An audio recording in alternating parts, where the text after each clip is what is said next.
Alright guys, welcome back into another PGA DFS video. This week we've got the last full tournament field event, which is going to be the Wyndham Championship. Then we have the Northern Trust after that, which is going to cut the field down to about 125. So for this week, I'm actually really looking forward to it. Should be a pretty solid week. Let's get into the recap. Alright, so I'm not going to do the traditional recap that I normally do. Just going to touch on the last week's video. Then we're going to touch on what we're going to go over in this week's video. So last week's video, we had Webb Simpson come up clutch with the T2 from out of nowhere. It was like the little Happy Gilmore. What is the line? Wait for it. Oh, no, it's hold it, hold it, hold it. No. And then he got the T2. I don't know. It's pretty fun. But, you know, other than that, it's just one of those events where you kind of just got to get lucky. Kind of got lucky that Webb Simpson was able to go out and get a T2 last week and was able to make what seemed like was going to be a bad week into a relatively decent week. It wasn't anything great, but wasn't horrible. But that's just kind of it. That's why I don't like WGC events. You kind of just have to get lucky. If you had Brooks and Webb in a lineup, you did really well. It's pretty much it. You probably had Nate Lashley in your lineup then too. But that's just kind of why I don't like WGC events. You really just have to get lucky.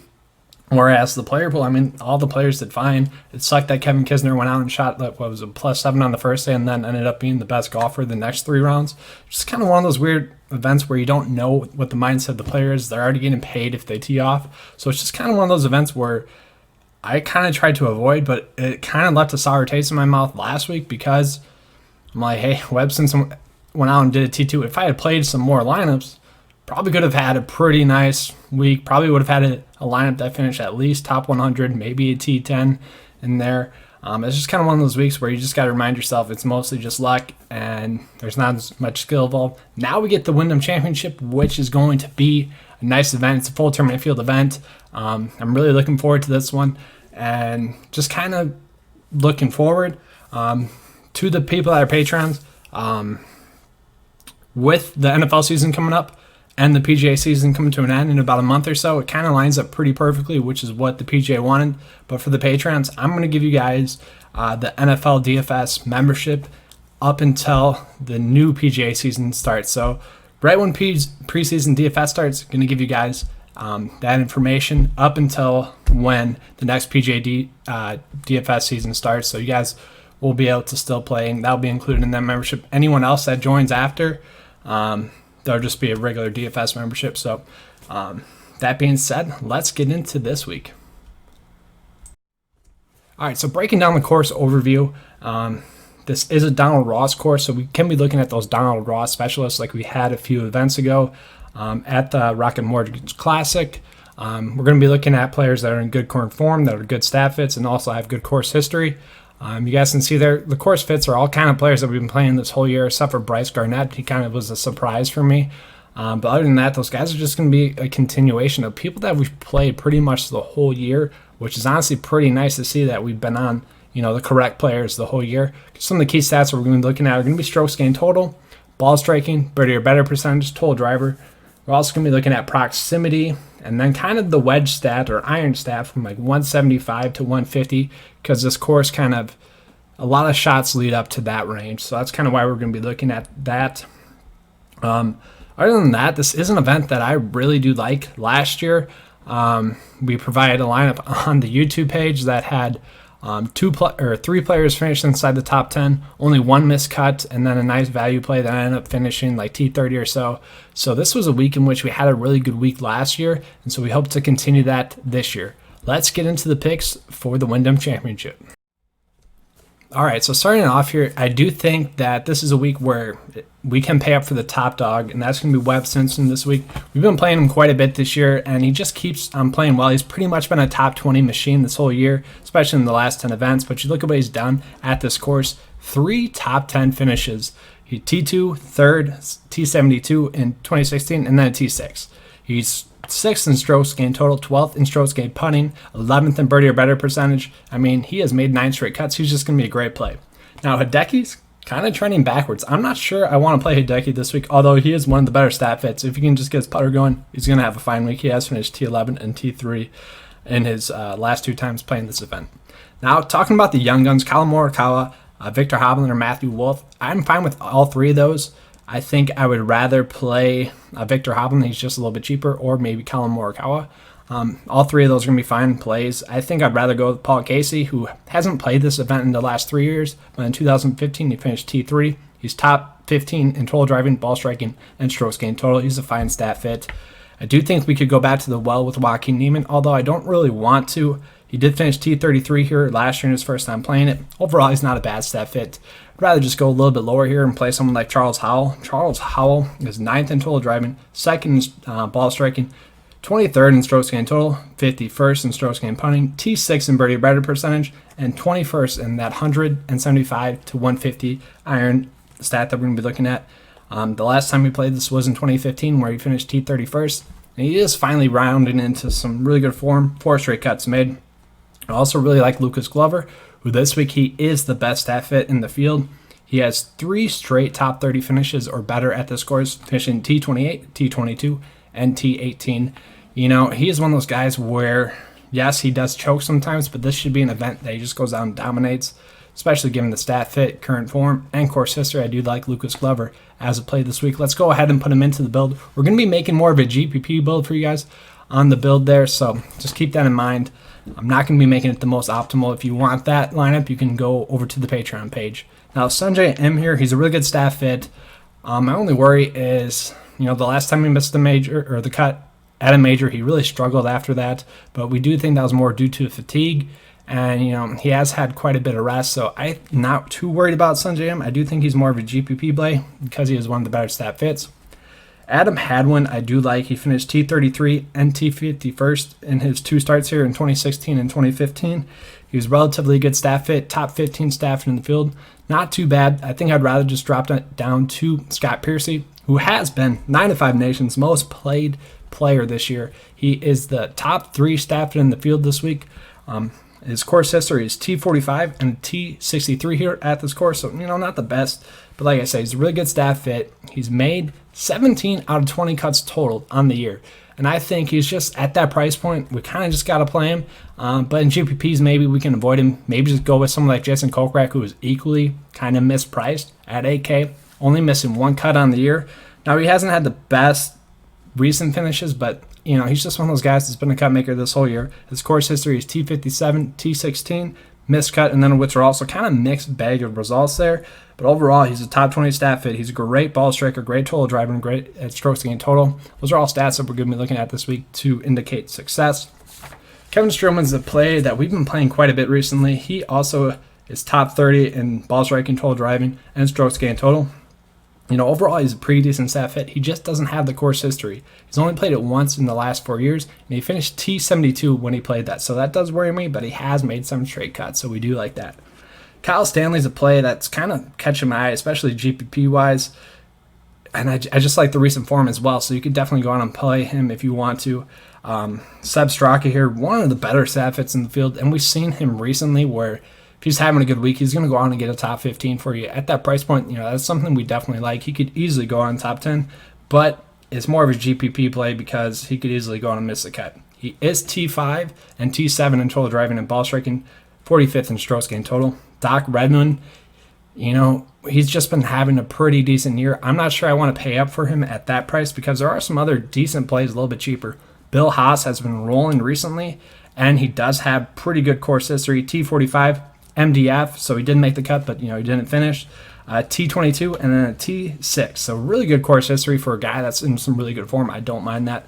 Now Russell Knox, he was in some really good form. Other than that missed cut there at the Scottish Open, he's been playing some really good golf. And you know, if he didn't have that missed cut mixed in there, I think he'd be like $1,000 more. He did have a T28 here in 2017. He's an overall decent stat fit. His best stat is 7th in proximity.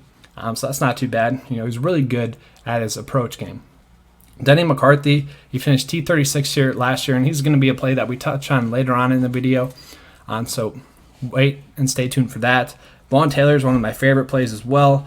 You just look at what he's been doing recently. He's just been playing really well. 3 out of his last 4 starts have been top 10 finishes. So that's just phenomenal. His course history isn't the best. Miscut, T50, and then a T47.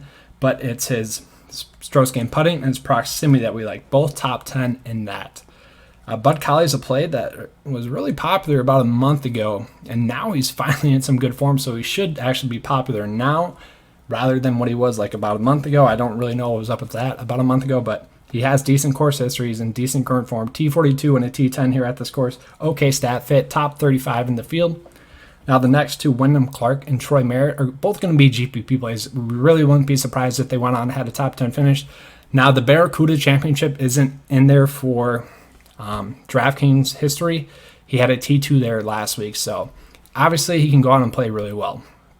Adam Schenk, he's a decent stat fit again this week. I do wish he was more of a value play this week, but he is in decent recent form. He did miss the cut here last year, though, so that's kind of a worry of ours. Going lower, Bryce Garnett playing some really good golf. He also had a decent finish at the Barracuda Championship, just rolling in some really good form. 2 top 20 finishes at this course as well in his last 2 starts at it. Not a bad stat fit either, top 35 in the field. So really, if Bryce Garnett goes out and has a good week, I wouldn't be surprised. Roger Salone's another guy that's playing really well and also had a really good finish last week at the Barracuda.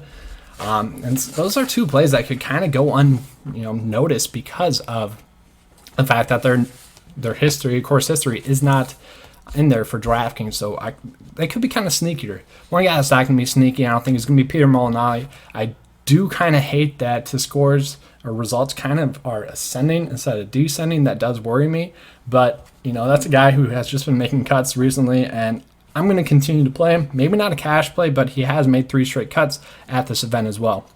Ryan Armour's a guy that's had a T8 and T4 finish. He's kind of a guy that's just been playing well recently. Sam Ryder's another play that I'll touch on later, but he's a really good stat fit this week. I really wouldn't be surprised if he went out and had a top 20 finish. Great value play. There's a ton of great value play. Josh Teeter here, he's been playing some decent golf recently. Not the best stat fit, but he's really good at that strokes gain approach, pretty much. Proximity, and that 175 to 150 iron stat that we're looking at. Nick Taylor, I don't really get the price in here. He's definitely too cheap for what he's been doing recently, and he has decent course history. I played him last year in that lineup I spoke of, where he finished T8. He was one of the players that I had in there, and I don't really get the pricing on him for his good current form and his decent course history. Harris English is a guy that we played quite a bit. He's made 4 straight cuts here at this course: T11, T50, T46, and T31st. So that's another value play that we could go with. Johnson Wagner's been playing some pretty decent golf this whole year. He has okay course history as well. Just another one of those value plays where if you find yourself on him, I won't blame you. He has made 3 straight cuts: T33, T24, and T5. Wes Roach, we know how he's been playing recently. Not too bad at all. Not going to play him as a GPP, but if you ended up on him, I wouldn't blame you. Just another decent value play. There's too many good value plays. Zach Zucker here, I don't really get the price point on him either. I thought he would be a 7K play for how well he's been playing recently. He's kind of just, I really think that he's going to go out and make the cut here, so I don't get the pricing on him. Michael Thompson is another decent play where he finished T11 here last year, missed cut in 2016, but then in 2015 he had T47. He's a decent stat fit as well, top 40 in the field. So at that price point, I really don't mind it. And Cameron Davis, other than that blow up that he screwed us on at the 3M Open where he adjusted the cut line, he's been playing pretty well. So last 2 events, good GPP play. Wouldn't be surprised if he did well. Alex here, he's been struggling, but he is top 5 in ball striking and total driving. He has made 2 cuts here at this course in 2016 and 2015. The last play here, Roberto Castro. I don't really get the pricing on this. One of my favorite value plays, if not my favorite value play. He's been playing some really great golf recently, and he has good course history, T28, T20, and T66. I just don't get the pricing on that. He should at least be $500 more. Now we're just trying to figure out how to make this GPP lineup a little bit better here, and try to differentiate it a little bit here. Let's see what we can do, and then we'll get into the player spotlights, we'll call it, for this week. Yeah, I guess. So we'll just end up there, and that's kind of going to be the build for that GPP build. If you want to see the cash lineup, check out the Patreon page. All right, let's get into the player spotlights. We got 4 of them for you this week. All right, so the first one's going to be the local boy, Webb Simpson. Now, typically I don't want to point out the obvious, but when we get a guy like Webb Simpson, and how easy it is to pay up for him. I kind of want to bring that to notice. So I just mentioned all those great value plays that are definitely just too cheap this week. It's kind of, the pricing is so where it's so easy, it's kind of hard because there's so many routes that you can go that it kind of makes it hard. So all those routes kind of lead to us playing Webb Simpson, though he's the top 10 stat fit. His recent forms, really good. T2 last week, then he had a T2 4 starts ago. Like I said, he's a former winner at this course, and then he also has a T2, a third finish, T72, and a T6. So all that adds up to Webb. I think he's going to be a great play this week. All right, let's get into the next player spotlight. It's going to be Denny McCarthy. Now, I touched on this a little bit in the video. T36 here in his first time playing it. His recent form is relatively decent. T11, miscut, T23, and T21. But if we're paying that price to get a top 20 finish, that's pretty good. The reason why I like him is he's the best putter on the tour, but he's also really good at proximity, T11 in that. So those are going to be two stats that correlate really well.